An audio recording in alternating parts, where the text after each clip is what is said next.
of San Francisco Department of Public Health Deputy Director and also Acting Health Officer. Dr. Lisa Hernandez, who is the Health Officer for the City of Berkeley.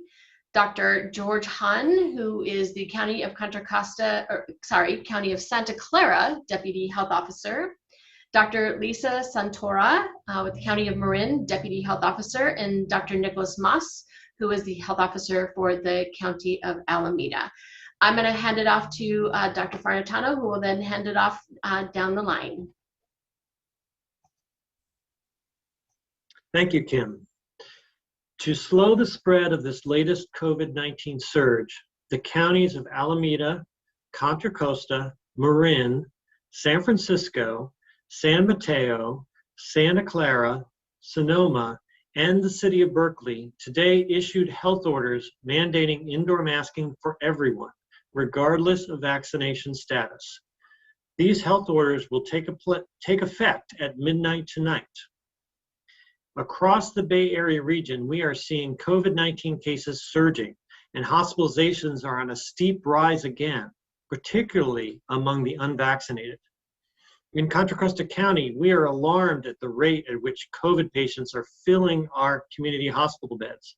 The number of patients in local hospitals due to COVID have doubled in just the past 10 days and increased by more than 400% in the month of July. 4 out of 5 of these hospitalized COVID patients are not vaccinated, even though only 1 out of 5 Contra Costa adults is not vaccinated. We know that indoor gatherings present the highest risk for spread of COVID. While there may be slight differences between each jurisdiction's orders issued today, they all have one thing in common: a simple step, wearing a mask indoors, to provide one more layer of protection for everyone. I'd like to now turn it over to Dr. Sundari Mace, Health Officer for Sonoma County. Great. Thank you so much, Dr. Farnatano. As was mentioned, we're taking this action today in calling for mandatory indoor masking for all residents in public settings because we're all seeing a sharp increase in COVID cases and hospitalizations in our jurisdictions, particularly among unvaccinated individuals. One thing that we want to emphasize today is that fully vaccinated residents are still far less likely to become infected and are well protected against severe illness, as well as hospitalizations and death due to the virus. In Sonoma County, our case rate for unvaccinated individuals is nearly 6 times higher than it is for our vaccinated population, even though our vaccinated population is far greater. Meanwhile, 86% of the COVID patients in our hospitals are unvaccinated individuals, and 100% of COVID patients in our intensive care units are people who had the opportunity to be vaccinated but chose not to. This is really tragic, given the widespread availability of the vaccines throughout the Bay Area. So if you've not yet received the vaccine, now is the time to do it. It's needed now more than ever. Vaccination will protect you, your family, and your community. That said, it's important that this mask mandate be for vaccinated as well as unvaccinated individuals because we're facing a much more aggressive and contagious opponent right now, known as a Delta variant. It is now widespread in our communities, making up close to 95% of the cases. This is not the same virus that we were combating last year or even a few months ago. The Delta variant is 60% more transmissible than previous versions of the COVID virus. And we're seeing an increase in the number of vaccinated people who are now testing positive. Again, vaccinated people are still protected against the most severe outcomes of the virus. And in many cases, our hospitals are not even admitting vaccinated individuals, especially if they're asymptomatic or show mild symptoms. Nonetheless, there is evidence that vaccinated people can spread the virus to others. That is why everyone must wear face coverings when in public indoor settings. I would now like to introduce Dr. Navina Baba, Deputy Director of Health at San Francisco Department of Public Health. Thank you, Dr. Mace. So we know that with the Delta variant, and in general, COVID, there's an increased risk of being exposed to the virus in indoor spaces and settings. we know that indoor spaces are where most transmission occurs. And that's why we're basing a masking requirement on an indoor space. Face coverings protect you and those around you, providing an additional layer of protection for vaccinated people too. As mentioned, vaccinated people are much less likely to get COVID. And if they get it, they're likely to have mild disease. But there continues to be a proportion of people that remain unvaccinated. And there are some that are unable to get the vaccine because that vaccine is yet to be approved for them. If you are able to choose between an indoor and an outdoor space, we recommend that you choose outdoor activities. There are people who have to work indoors though. And for that group, we want to make sure that we are protecting them. Our frontline workers have been essential during the pandemic, and they continue to be essential during this reopening period. So both for the fact that there are people out there that cannot get vaccinated because they aren't eligible, and we want to protect our workers, we are urging people to mask indoors. And that's why this requirement is happening now. I'd like to introduce Dr. Lisa Hernandez, Health Officer for the City of Berkeley. Good afternoon, and thank you, Dr. Baba. Masks are a simple and effective tool everyone can use, but we must remember that vaccine remains our strongest protection against the Delta variant and COVID-19 disease. Vaccines strongly protect the vaccinated from severe disease, from hospitalization, and death. They also reduce chances of infection. Quite frankly, vaccines are keeping thousands out of Bay Area hospitals and morgues right now. Many more would be infected had so many residents not chosen to get vaccinated. If you are 12 and older, we urge you to get vaccinated as soon as possible. It will protect you, those around you, and help keep our region safer. I now would like to introduce Dr. George Hahn, Deputy Health Officer for Santa Clara County. Thank you, Dr. Hernandez. We all know that by now that COVID-19 is transmitted by people through the air, and it's much more easily transmitted indoors than outdoors. And we wish we weren't in this place right now having to make this order, but what's happened is the virus has changed. The Delta variant is now the predominant variant in our area and across the country. And because it's more contagious, we need more protection. And that comes in the form of masks. That's the easiest and best tool that we have to protect ourselves and our communities. And I wanted to mention that it's really important that the virus doesn't care what kind of indoor space you're at, whether it's in a public building or someone's home. Anytime you're in an indoor space, indoor place with other people who you don't live with, there is a risk that you could get infected with the virus that causes COVID-19. And so for this reason, it is a good idea for everyone to mask up whenever you're in an indoor area with anyone who you don't live with.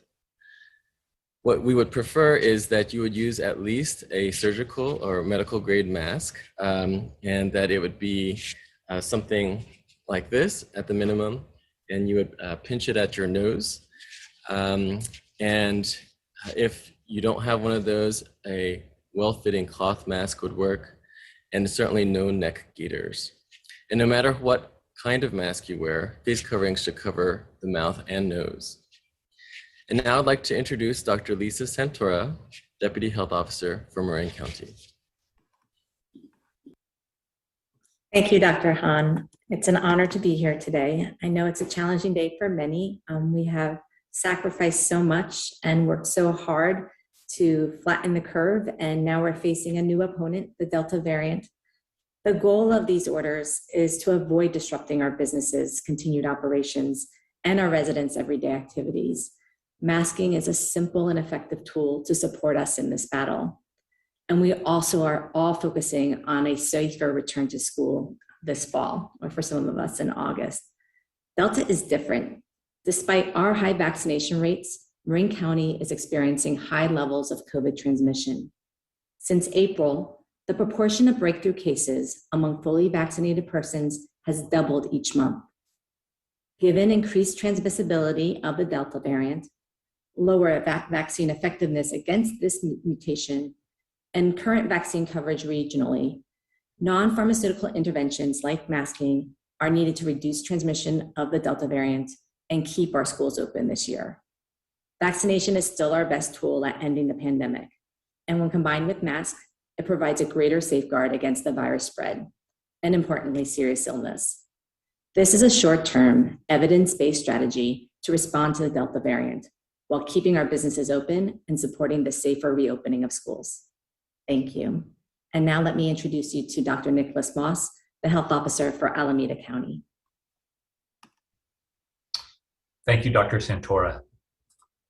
Today's announcement reflects both the California Department of Public Health and the CDC's guidance for everyone to wear a mask indoors, in public, if you're in an area of substantial or high transmission.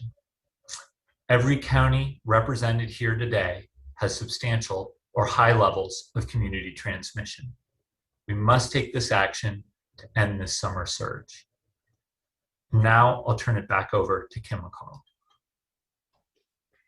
Thank you all. Appreciate those comments. We have a number of questions in the Q&A that we'll get to. I also want to remind you that if you'd like to raise your hand, we will call on you to ask your question in person if you prefer to do that. So I see some hands going up. Thank you very much for that. The second thing that I would let you know is that as soon as this event is over, we will make this recording available on our YouTube channel for you to download as you like. So I'm going to turn my video off so you don't have to see me answering the questions, and it will be the person asking the question and our fantastic ASL interpreter, Michael McMahon, on the screen for you. So I'm going to go away.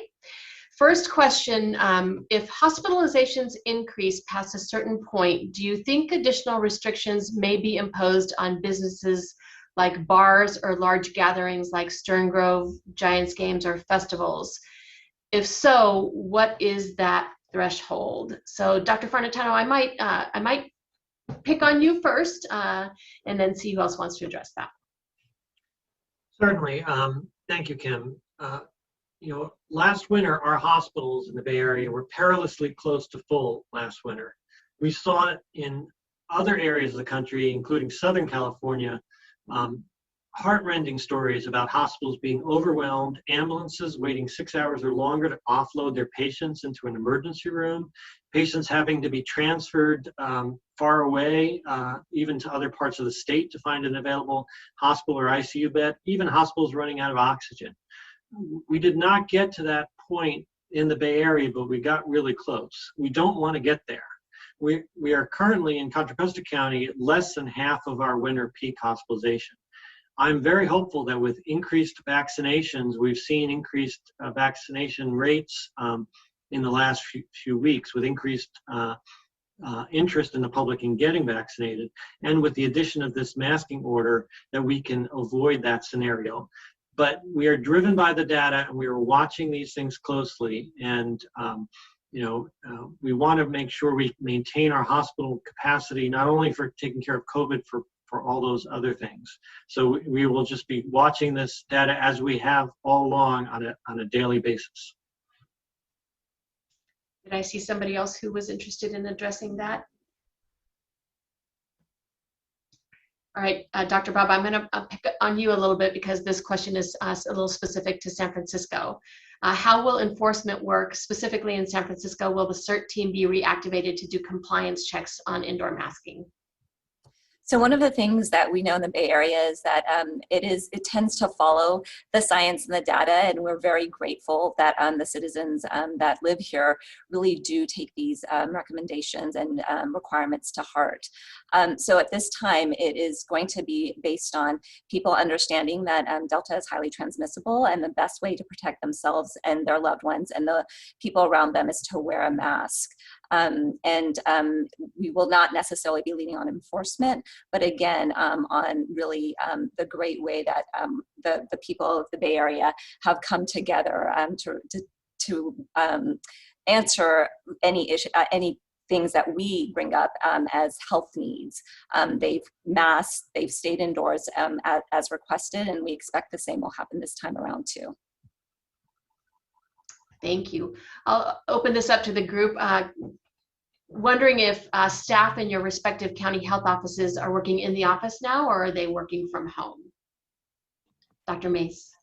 Yeah, I'm happy to take that question. We still have a hybrid model where staff that are in the public-facing areas, like the lobbies, that sort of thing, are working in the office, whereas many of our staff that are able to work remotely are still doing so. And we're continuing to reevaluate that moving forward. We realize that some staff, those that are performing home visiting, for example, do need to be back in the office and working with their clients. However, we're monitoring the data closely, looking at the situation, and we'll make decisions based on that. Dr. Han, would you like to respond as well? Yes, in the county of Santa Clara, our workforce is back in the office or on their way back to the office, and our plans have not been delayed at this point of the pandemic. Anybody else on the panel want to address any differences in their county? Okay. We have a bit of a clarifying question about does public indoor settings include share offices that are not open to the public?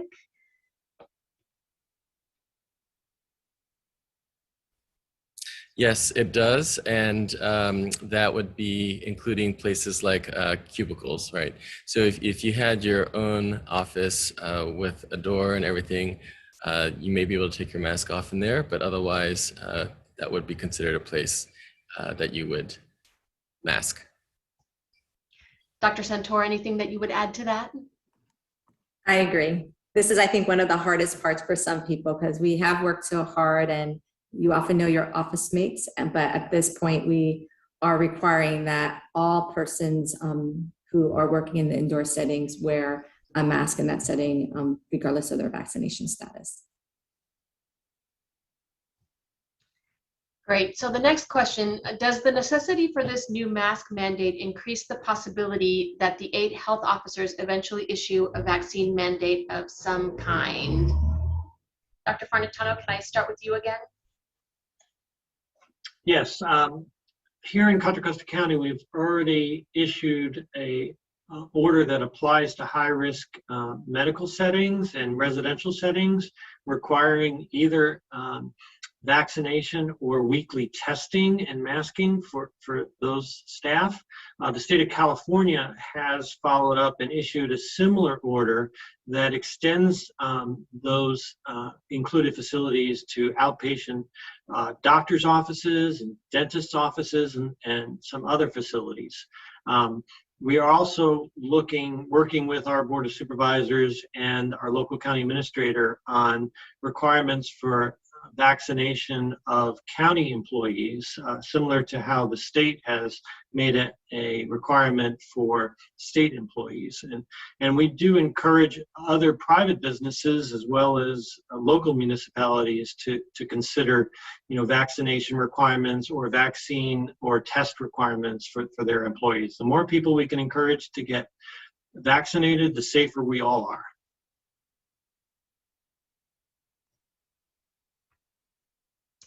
Thank you, Dr. Farnetano.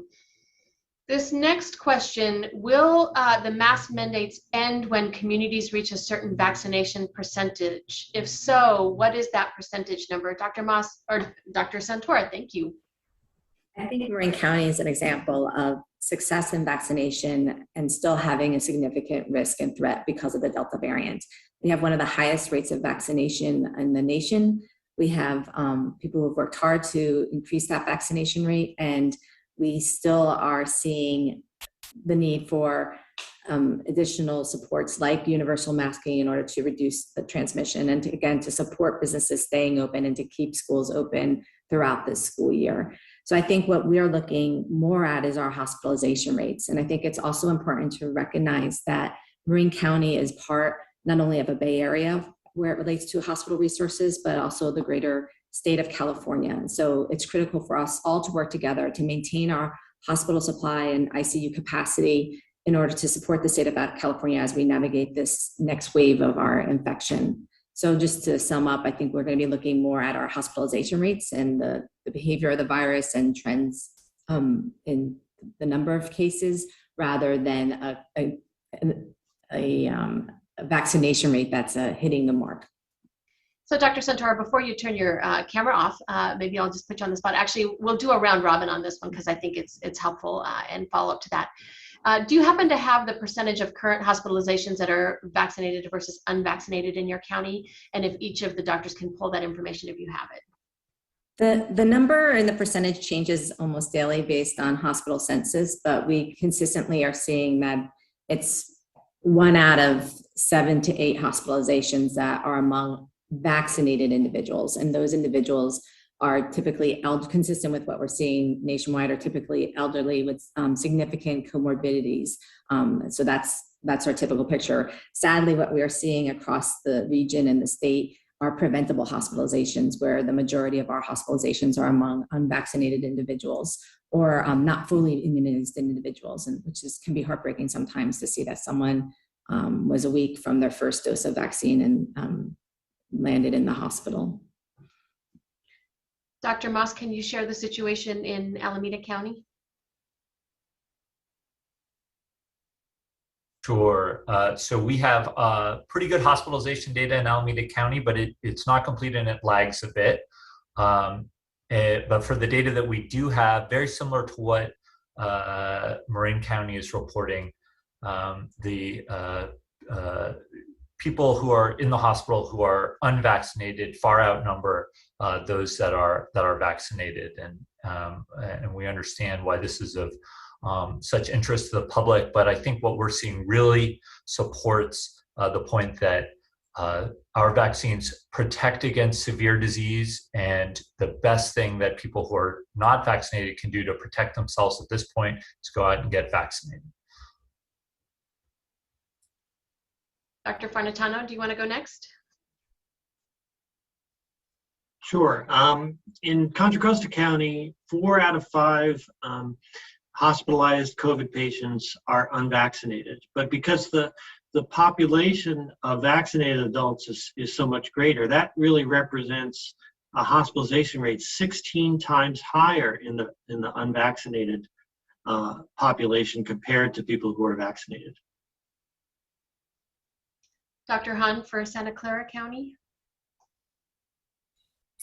As was mentioned earlier, we are in the process of working on more exact hospitalization rates broken down by vaccinated and unvaccinated. But I can report that similar to the trends that we are seeing around the region and the nation, the vast majority of our cases that are hospitalized are in unvaccinated individuals.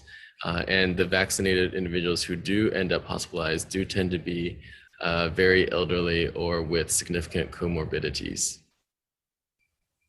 Dr. Hernandez, what would you share from the city of Berkeley? Hi there. I feel like I'm repeating the same message, but what we are seeing in the city of Berkeley is overwhelmingly those that are hospitalized are unvaccinated. Very few of our individuals that are hospitalized are vaccinated individuals. And as Marin mentioned, those that are hospitalized that are vaccinated have other comorbidities or are elderly. Dr. Mace in Sonoma. Yes, thank you. As I mentioned in my message in the beginning, about 86% of people currently, and it does change day to day, but it's always over 80% of hospitalized are in unvaccinated individuals. And we have nobody in the ICU in the past couple of weeks that's vaccinated. So all of the ICU admissions are unvaccinated. Over the course of the pandemic, we have had 330 deaths. Of that, 2 have occurred in fully vaccinated individuals, both over age 90 with significant underlying medical illnesses. And as Dr. Hahn said, everybody who's been hospitalized who's fully vaccinated has significant underlying medical conditions. So we're seeing the same thing everybody else is, and I want to also highlight what Dr. Farnatano said. If you take a look at the percentage of the population that's vaccinated, the actual risk of being hospitalized and being in the ICU, the relative risk that is much higher in unvaccinated individuals. So we're seeing the same trends. And Dr. Baba from San Francisco. Yeah, I'll just echo with what the other health officers have stated. In San Francisco, of our hospitalizations, the rates for fully vaccinated is a 9.3 out of 1,000 cases, whereas for the not fully vaccinated, it's 78.2 per 1,000 cases. So a huge difference in terms of vaccination status and what causes people to get hospitalized. Since the beginning of the pandemic, fully vaccinated patients have accounted for just about 0.5% of all COVID hospitalizations in San Francisco. So really a fraction of the hospitalizations. And we do know that vaccination really does help prevent severe disease and death. So the next question from KQED Public Radio, is this essentially a ban on indoor dining? Who wants to take that one? Dr. Hernandez, can I maybe pick on you? Absolutely. You were faster at the request than me at clicking my video. This is not a ban on indoor dining. In fact, these requirements are the same that we had when we had the requirements earlier in terms of being able to wear a mask indoors and then removing them when you're eating. So when you're actively eating, you can remove your mask and that will allow you to participate in indoor dining or other activities that would be that are indoors. Dr. Farnatano.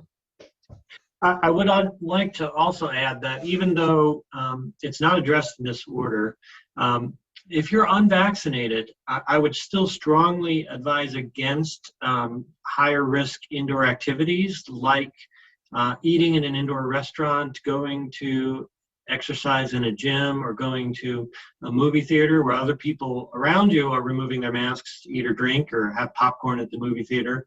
Those are very high risk activities if you're unvaccinated, and we really encourage you to avoid those things, eat outdoors, exercise outdoors until you can get fully vaccinated. Thank you. We have some more questions in the Q&A, but I'm gonna call on Kenny Choi, who has his hands up, not just one, but two. So I'm gonna pick one and see if that works. Kenny? Sure. Can you guys hear me? We can. My question is about demand for testing. Demand for testing seems to be up. People are saying it's difficult to get appointments, walk-ins even harder, whether they have insurance or not. So can each county address if there is consideration to open up more testing sites or even those mass testing sites that we've seen in various counties? Great question. Thank you so much. Dr. Farnatano, I'll start with you again if I can. Yes, here in Contra Costa County, we have seen an increased demand for testing, and we are working with our local labs and have reopened up contracts with additional labs to make sure that we have the lab capacity to do this testing as well as the testing site capacity. So we're monitoring that carefully. We've already decided not to scale back some testing sites that we had considered scaling back, and as the demand changes, we are going to consider opening up additional testing sites or additional hours if we need to keep up with the testing demand. Dr. Mace? Yes, thank you. We're also doing the same. We're definitely seeing an increase in demand for testing.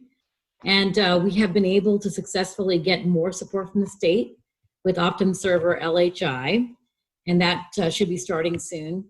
We also have Curative, who is increasing the amount of testing that they're doing. And we're trying to increase staffing in our testing team to try to address some of the issues that are coming up, be able to provide the support, especially for the setting of an outbreak, that sort of thing. And we're talking to our laboratory, which is a regional lab, about going back to weekend staffing and running tests on the weekend so that we don't have a lag. Dr. Baba, or Dr. Santora, I see you're there already. In Marin County, we also are seeing an increase in the demand for testing. We're also fortunate we have partnerships with the state and with Curative to ensure access through to testing countywide. We've also been expanding a partnership with the state so local community-based organizations can have access to testing as well as our facilities. So having more MyMax and antigen tests available in the community at sites across the county is a top priority for us, and we'll continue to monitor access to determine if we need to ensure additional resources are made available to maintain testing capacity. Thank you. Dr. Baba. Yeah, we also are planning, are continuing our testing full speed ahead. We do see an increase in testing demand, and we have Alameda market open for the general public. We have concentrated our testing where we're seeing the most case rates and in places where people have difficulty accessing testing. So that includes the southeast sector of the city, as well as in some of our more vulnerable settings, such as our nursing homes, our shelters, and other congregate settings. And are also looking at utilizing Bionex much more fully moving forward. Dr. Hernandez.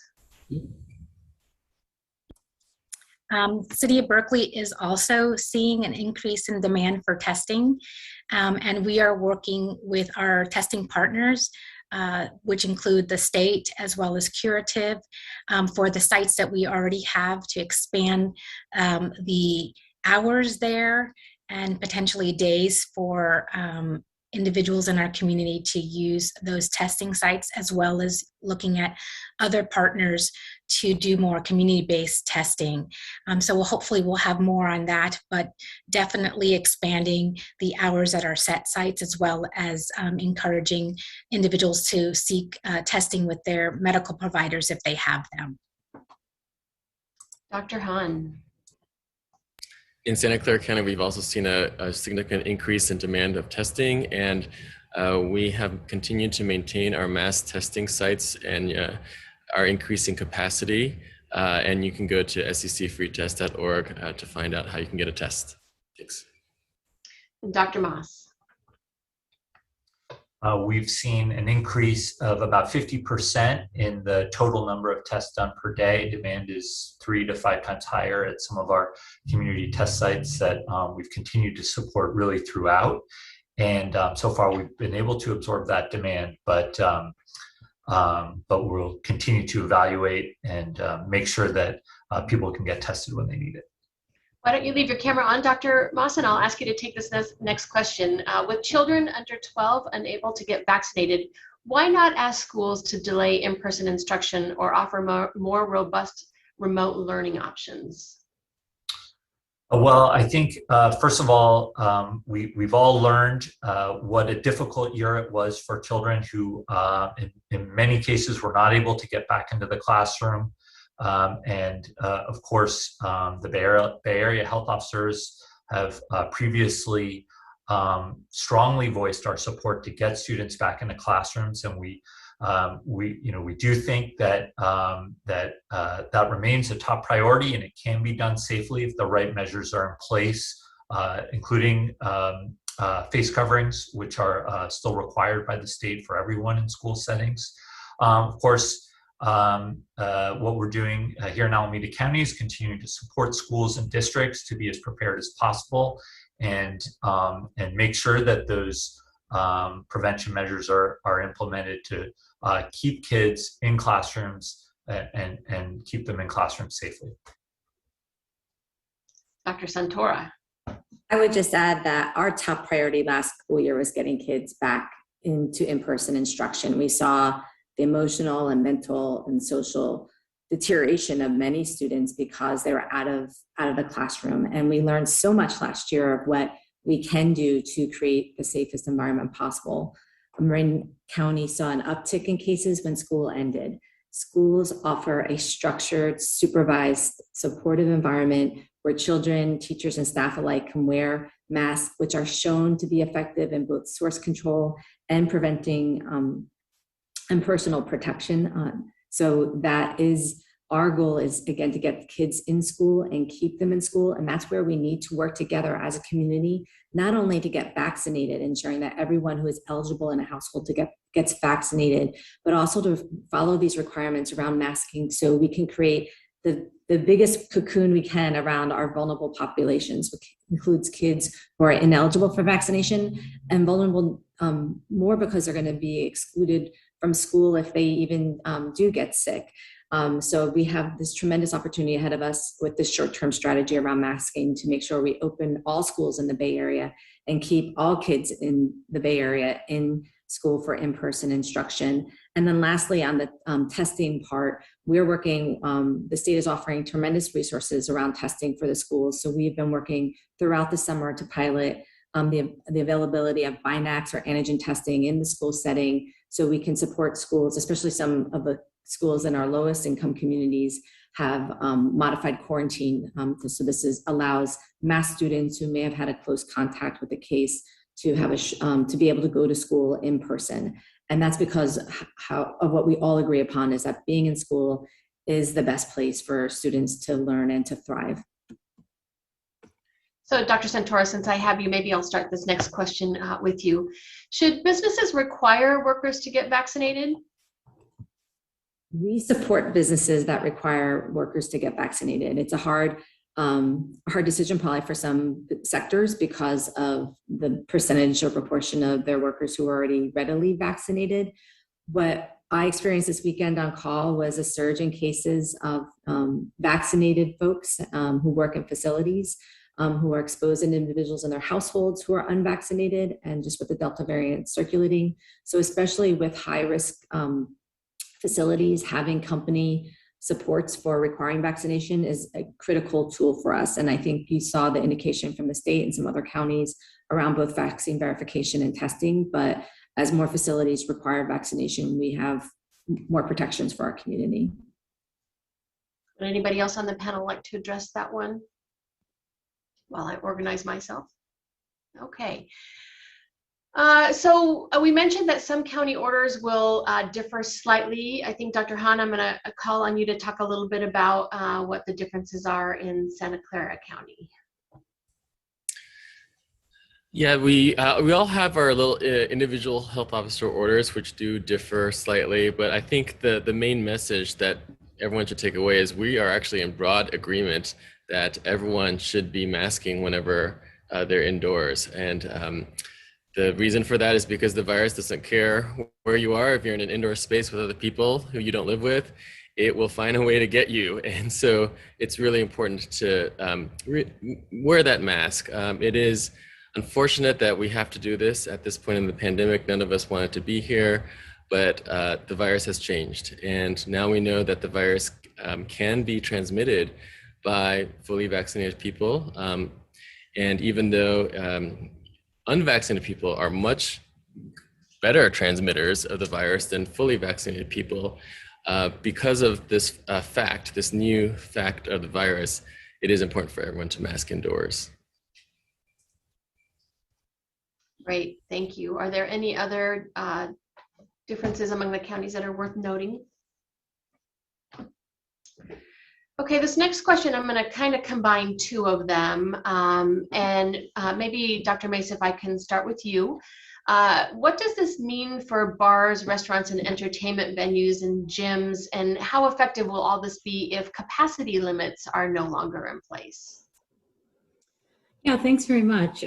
What it would mean, since they're all indoor settings, and we've already spoken a little bit about restaurants, bars, that sort of thing, that the mask mandate will be in place for everyone, vaccinated or unvaccinated. However, when eating or drinking, obviously a person can't be wearing a mask. However, gyms, family entertainment centers, we would expect that as long as in family entertainment centers, people aren't eating or drinking, they would be wearing their masks, and in gyms as well. And I think we've already seen that masks, any kind of facial covering, whether it's a cloth covering or it's a surgical grade mask, is quite effective in preventing spread of COVID-19. So I'm hoping that this will have a really positive impact in decreasing transmission, even without capacity limits in place. And I have a question specific for you, so don't go away quite yet. Dr. Mace, what is the caution offered to communities like Oakmont, which is senior and where members may say they have high levels of vaccination? Yeah, that's a really great question. What I would say is that we are seeing cases amongst fully vaccinated individuals, as I've mentioned. In fact, up to 20% of our cases in Sonoma County are now occurring in fully vaccinated individuals. And those are people who are being diagnosed as a result of being contacts, or they're symptomatic, that sort of thing. So actually, we don't know fully what percentage of fully vaccinated persons are getting COVID. So for those who live in Oakmont, which is definitely an older population, I would say be careful and don't take any risks. I would advise staying away from any gatherings, even if fully vaccinated. Staying away from indoor settings where others may not be wearing masks, so say indoor dining, for example, and rather opting potentially for not going to a restaurant or being in outdoor dining situations. But take precautions, because we are seeing that people with underlying medical conditions and people who are older are the ones that are more affected right now, even if fully vaccinated. Thank you. This next question, why was this decision made now and not 2 weeks ago? Was hospitalizations the main factor? We've been seeing these numbers go up for a while now. We're just curious, what was the main difference driving this decision? Who would like to take that one? Dr. Moss. Well, yes, we've been seeing a rise in cases for several weeks, and we knew we had large numbers of unvaccinated community members who are at risk with certainly with a more transmissible variant like Delta. But what we learned, the evidence has really built, and what started to emerge, I would say, in the last week is that there is a higher risk of vaccinated people once they are infected, even if they're at lower risk of infection. Once they are infected, does seem like there's a higher risk of them passing it on than we saw with earlier variants. So that's really a change from what we had seen earlier on, and for that reason, the added layer of protection of masks on everybody in public settings becomes much more important. Dr. Santora.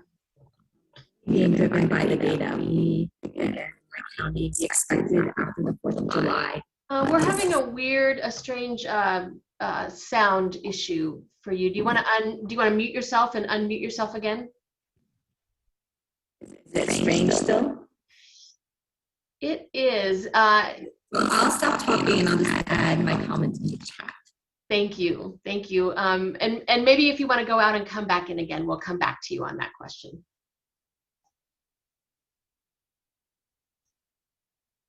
So the next question, is there a target for case rates that will end the new mask mandate? Dr. Farnetano, maybe I can come to you on this one.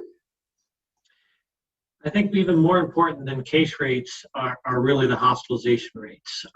We know that with vaccinated individuals, while they can get infected, most of the cases are mild or even asymptomatic, but it's the hospitalizations that we're really worried about. People who are in the hospital with COVID, they're really sick. They're gasping for air. They're struggling to breathe. If they're in the ICU, they're likely have a tube down their throat on a machine breathing for them, fighting for their life. This is what we want to avoid. Even if you survive a COVID hospitalization, I wouldn't want to wish a COVID hospitalization on anyone. It's a terrible experience. And so we're really looking at the hospitalization rates as a key indicator, now that we have a vaccine that can keep most people out of the hospital. If we can get our hospitalization rates down to where they were, in mid-June, then we can start thinking about, easing off on some of these restrictions. Great, thank you. Dr. Santora, are you back? Do you want to give that other question one more try? I still sound like Darth Vader. Nothing changed. Yeah, you do still sound like Darth Vader. Sorry about that.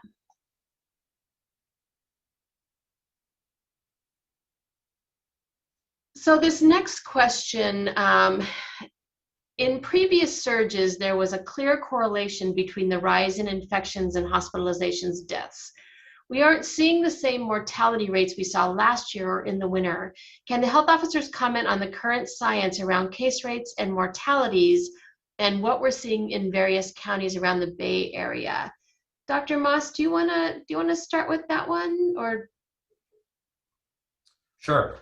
So, I think the most important thing is that, when we, in this summer surge, this current summer surge, is that the deaths can lag. It can take some time for us to see that, both because of the progression of illness for people who are sick, and then also it takes sometimes extra time for those deaths to get reported and captured in our surveillance systems. And so, for that reason, I think it's important to withhold judgment until we've had enough time go by. Certainly so far, we have not seen large numbers of deaths tied to this summer wave. We've seen some, and our hope is with our most vulnerable adults and our oldest adults, really at very high levels of vaccination, that we won't see as much risk of death as we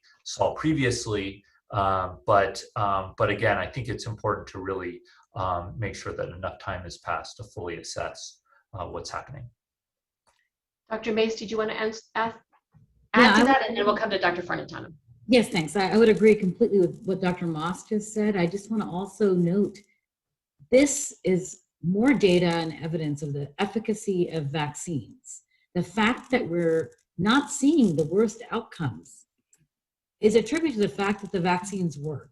And that's what the clinical trials showed, that people who are vaccinated may get COVID, but wouldn't be as ill and wouldn't have the outcomes. So it's another plea to the community of those who are not vaccinated yet to get vaccinated. It's more proof that vaccination works and is quite effective. Dr. Farnatano. Yeah, I would agree. And the death data is a lagging indicator. People often linger in the hospitals for several weeks before they die, and then we often don't get the death certificate data for some time after that. However, having said that, we are seeing nationwide deaths starting to go back up again, and even state data is showing an increase in the deaths from COVID, almost exclusively in the unvaccinated population. So I do expect, unfortunately, in the Bay Area, we will also see deaths going up, and over the next month, again, mostly limited to the unvaccinated population. So as a bit of a follow-up to that, Dr. Farnatano, if hospitalizations are mostly unvaccinated, how can the lower death rates be evidence of efficacy of vaccines? If we look at the overall death rates, they are lower because so many of the Bay Area residents are vaccinated. So the large portion of the population is protected, but unfortunately, there's still a segment of the population who is not. Our seniors have really led the charge in getting vaccinated at very high rates, and those are the most vulnerable. So they have been very well protected. But unfortunately, we're seeing a shift in the age of hospitalizations and even deaths to younger age groups, people in their 40s and 50s and early 60s who have lower vaccination rates than our seniors. Thank you. So let's talk a little bit about enforcement, which is, sort of the hardest piece of this in some ways. Are restaurants and bars expected to enforce the indoor mask mandate? There's another one about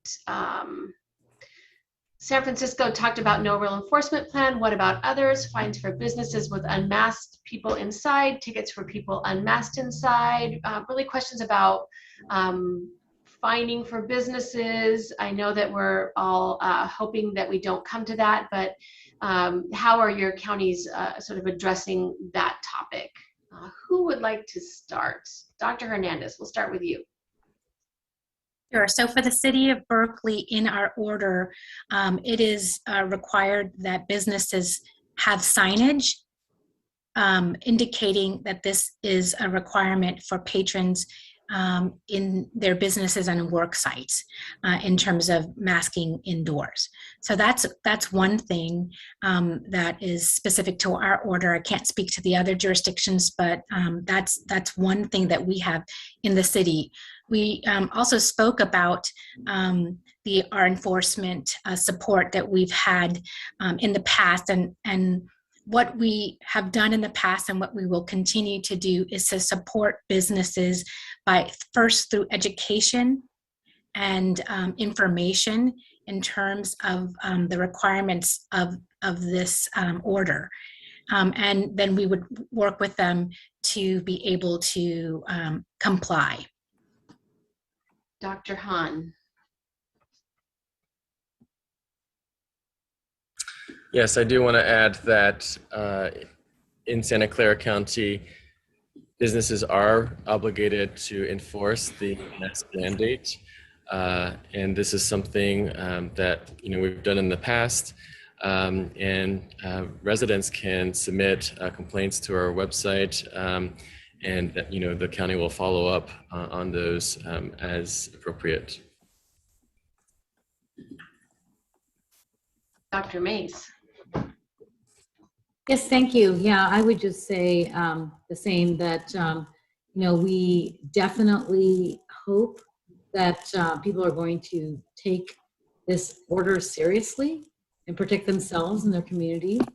And we'll work closely with our employers, our businesses, to ensure that this occurs in all public indoor settings. Well, Dr. Moss, go ahead. I was just going to add that, we know there are businesses that want to have people masked. They want to protect their workforce and protect their customers. And this is actually, I think, an added, this is something that they can point to and say, really it is, the county across the Bay Area, this is really a requirement now. And so, so I think it is actually going to be useful even in that respect. And Dr. Moss, maybe you could talk a little bit about sort of the details of that. So diners are required to wear a mask when they enter the establishment, when they're not eating. What are the particulars of that? Sure, and I can only speak for our order, but I know others have similar language, which is that people can remove their masks to eat and drink, and that's a reasonable exception. It's at those other times that people should be masked up, and yes, we do expect businesses to expect that of their customers, but in settings where there is no eating or drinking, and there isn't another reason for an exemption, everybody should have a face covering on. Thank you. We have Martin Espinosa's had his hand up for a while. I did ask his question that was in the Q&A, but I'm going to unmute him and see if, his hand went away. Kenny, I see that you had a follow-up question to testing times. What are we hearing currently in terms of wait times to get appointments and difficulty in finding walk-in sites for testing? I'll just quickly say that in our county, we have a private testing site or two that has reported hour-long wait times, but we're not reporting those at our county sites. Is there anybody else that would like to talk about the wait times in order to get tested at their sites?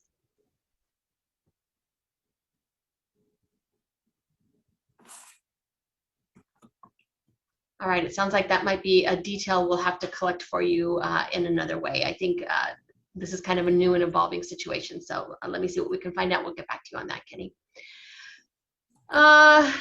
So I think we've talked a little bit about herd immunity, but there's sort of another question about what numbers do we need to reach to get there.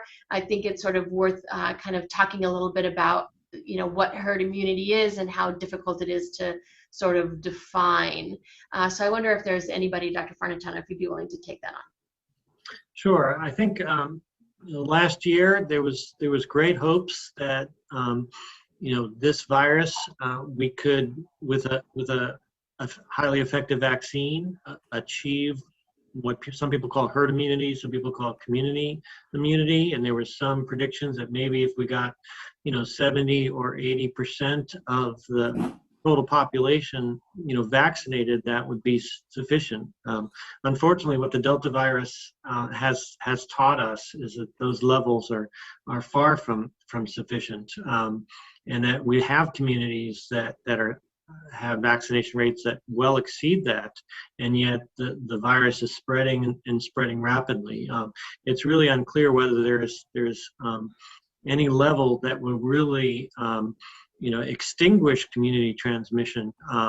What really we're hoping for with the vaccines now is to protect people from severe illness and keep the rates at a low level and the symptoms to be minimal or mild. But the hope that we'd be able to achieve kind of herd of community immunity, especially when we have a big segment of our population, kids under 12 years old, who can't get vaccinated, is unfortunately not really feasible at this point.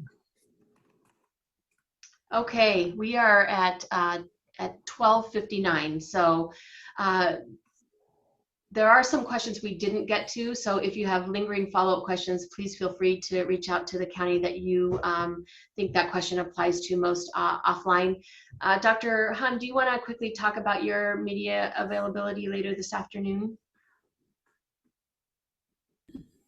Just that it's at 2:30 and the invitation has been sent. Thank you. Okay, great. So I want to thank our panelists for being with us today, and I also would like to thank Michael McMahon, who is our ASL interpreter, for that important service that he gave. We're going to stay around for a couple of minutes, and thanks to Santa Clara County, we have a couple of interpreters who are going to do sort of a recap of this in 4 different languages. So thank you, doctors. Feel free to drop off, and we will do the recordings of these other languages. And then we dropped in the chat the link to our YouTube channel, where momentarily, well, when we finish the other languages, this video will be posted for your downloading and editing. So with that, I'm just going to sort of call on, I don't have the details this time. Ann Chang, are you there? Can you? Okay, Ann, can you tell us what language you'll be speaking and take it away? My name is Ann, and I will be providing the statement in Chinese. Please go ahead. 大家好，我是圣塔克拉拉县紧急行动中心的 Anchan。疫苗持续为人们提供保护，避免因得到新冠肺炎而产生重症。然而，目前的 Delta 变异病毒株不只感染未接种疫苗者，还感染一小部分已经完全接种疫苗的人。为此，8位湾区的卫生局长在今天发布命令，要求所有人，不论疫苗接种与否，在公共的室内空间一律要戴上口罩，来降低新冠病毒的传播，以保护所有的人。命令从8月3日星期二凌晨12点01分开始生效。疫苗还是对抗新冠病毒最有效的工具，而口罩能够避免病毒进一步的扩散。就算受到 Delta 变异病毒突破性的感染，这些已完全接种疫苗的人也不致因为感染病毒而转成重症、住院或是死亡。湾区的卫生局长敦促年满12岁及以上尚未接种疫苗的居民尽快的去打疫苗。卫生局长对于这一波因为 Delta 变异病毒株而造成的社区感染感到忧心。近日 CDC 的消息指出，已完全接种疫苗者也有可能将病毒传染给他人。因此在室内戴口罩能够提供更多一层的保护。室内空间有着更高传播病毒的风险，尤其是和不同住一起的人聚集。卫生局长也建议企业主在设施入口处提供口罩，并且执行室内戴口罩的命令。想了解详细卫生命令，请上各县的新冠肺炎网站。更多安全、免费且便利的疫苗讯息和疫苗站的地点，请上圣县疫苗网站 @ccfreevax.org. Thank you. Thank you, Anne. What about, is it Livo? Levo. Oh, we can't hear you. Hi, my name is Livo. I will provide statement in Vietnamese. Thank you, Lee. Go ahead. Kính thưa quý vị, tôi là Khánh Ly, là nhân viên truyền thông của quần hạt Santa Clara. Ngày hôm nay, các viên chức y tế khu vực vùng vịnh đã ban hành lệnh mới khẩn thiết yêu cầu người dân đi tiêm ngừa ngay và bắt buộc mang khăn che mặt ở khu vực bên trong nhà ở những nơi công cộng nhằm ngăn chặn sự lây lan COVID-19. Các hạt Alameda, Contra Costa, Marin, San Francisco, San Mateo, Santa Clara, Sonoma và thành phố Berkeley ban hành lệnh mang khăn che mặt khi đi vào khu vực bên trong nhà ở những nơi công cộng có hiệu lực vào thứ Ba ngày 3 tháng 8. Kính thưa quý vị, tiêm ngừa tiếp tục là phương thức bảo vệ giúp chống lại các biến chứng nghiêm trọng nếu bị nhiễm COVID-19. Tuy nhiên, với biến thể Delta, sự lây nhiễm đã xảy ra ở một tỷ lệ nhỏ ở những người đã được tiêm ngừa đầy đủ và lây lan nhanh chóng ở nhiều người chưa được tiêm ngừa. Những người đã tiêm ngừa rồi sẽ được bảo vệ chống lại bệnh nặng, nhập viện và tử vong. Việc mang khăn che mặt sẽ giúp tăng cường khả năng bảo vệ và ngăn chặn sự lây lan. Các viên chức y tế trong vùng vịnh kêu gọi tất cả những ai từ 12 tuổi trở lên hãy đi tiêm ngừa ngay khi có cơ hội.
Some kind of diversion.